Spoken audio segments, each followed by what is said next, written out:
It's been 10 months since I first met Richard Rosario's kids in Florida, Amanda and Richard Jr. After nearly 2 decades of failed appeals, they now have new hope that their father's latest motion will be granted. Here at the airport, about to get on the plane soon, hopefully go see our father in New York. And that their twice-a-year trips to visit their dad in prison will soon come to an end. I haven't seen him in 6 months since his birthday. For 22 miles, continue on NY 17 West. I'm curious what visits are like for them. They agree to let me tag along, and I offer to drive them to the prison. I don't know if it's rare. I don't know if this relationship you have with him, you live in a different state. The only way you've known him is in prison. Yeah. And yet you keep coming up, you keep flying up. What is it that keeps that bond so tight? And despite the fact that I wasn't able to see him when I was little, I always got a card. I got so much from him as a little girl. He always made it known that he was our father. And that he loved us. And that he loved us. As the miles roll by, the kids open up more and more. You know, life would have been really different if my father wasn't around. As a boy, you go to your father for guidance and for help because he's another man in your household.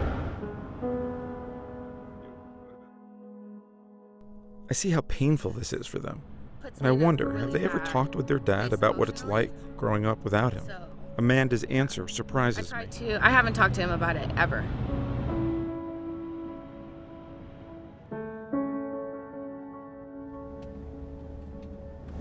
Get any feeling in your gut when you see this prison over this hill? Nerve-wracking. Yeah, I get butterflies. I get nervous.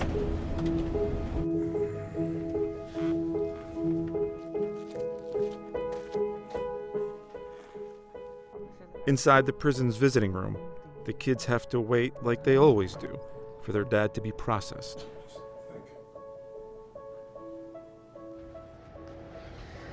Oh man, now I'm getting nervous. They often sing to themselves while they wait. The kids tell me it calms them. Back home by Monday morning, I swear I wish somebody would try. I realize they only know their father from their time together at a table in a prison's visiting room.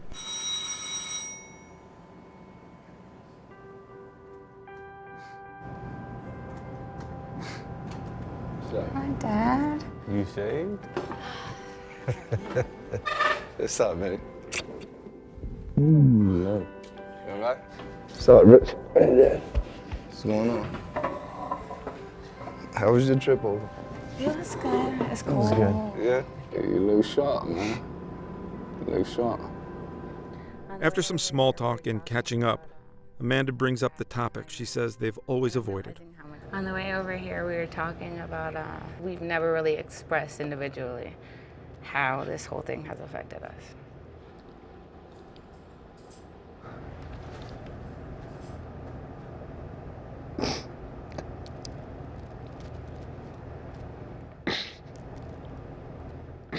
I feel like I can't even come with the words of how I feel. I mean, just let it out, man. It breaks my heart every time I have to come here. To see you sitting here, and it's like, why is he here? And that's something, the biggest thing I could lose in life is my father. It's different with, you know, us because it wasn't like I was a deadbeat dad. I was there, you know. If you don't remember a lot of things, I used to take you out of parks, and it used to just be us. And there's a picture I got right here. I used to look at that all the time. I have that one. Yeah? Yeah. How you feel about all this? Yeah. I hate it. I get anxiety before I come. I get depressed when I leave. I know. I try to stay positive, and I appreciate the phone calls, and I appreciate the letters, and I thank God that I can at least visit you. But it's hard. I know. I hate making memories over the phone. And I feel like the older I get, the worse it gets for me. You know, I'm gonna die on my feet fighting for my freedom, for my children. Yeah. And that's what I'm gonna keep doing for the rest of my life, whether I'm here or out there. And that's what you gotta do. You wanna talk about this anytime, how you feel, life in general, we could talk about anything. You don't have to feel no shame. I've cried plenty of times. Because I love my family, and there's nothing wrong with that. Yeah. And that's one thing that, you know, I'm glad. It's like I tell your mother, she's the best thing that happened in my life. Because through her, I have you guys. So, you know, me and your mother did something good in life. I did something good in life.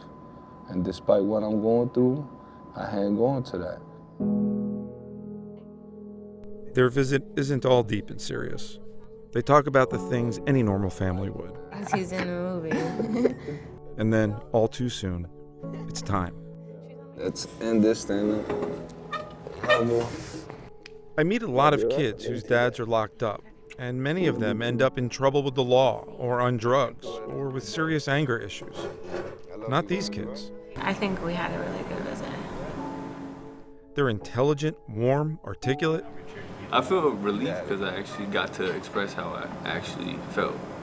A court will now decide if Rosario will be reunited with his kids outside prison walls. I've been waiting for them to do the right thing for 19 years, but until then, I'm, you know, cautiously optimistic. Will they be disappointed again? They'll soon find out. The judge is about to rule on Rosario's latest attempt to have his case reheard. That's next on Conviction.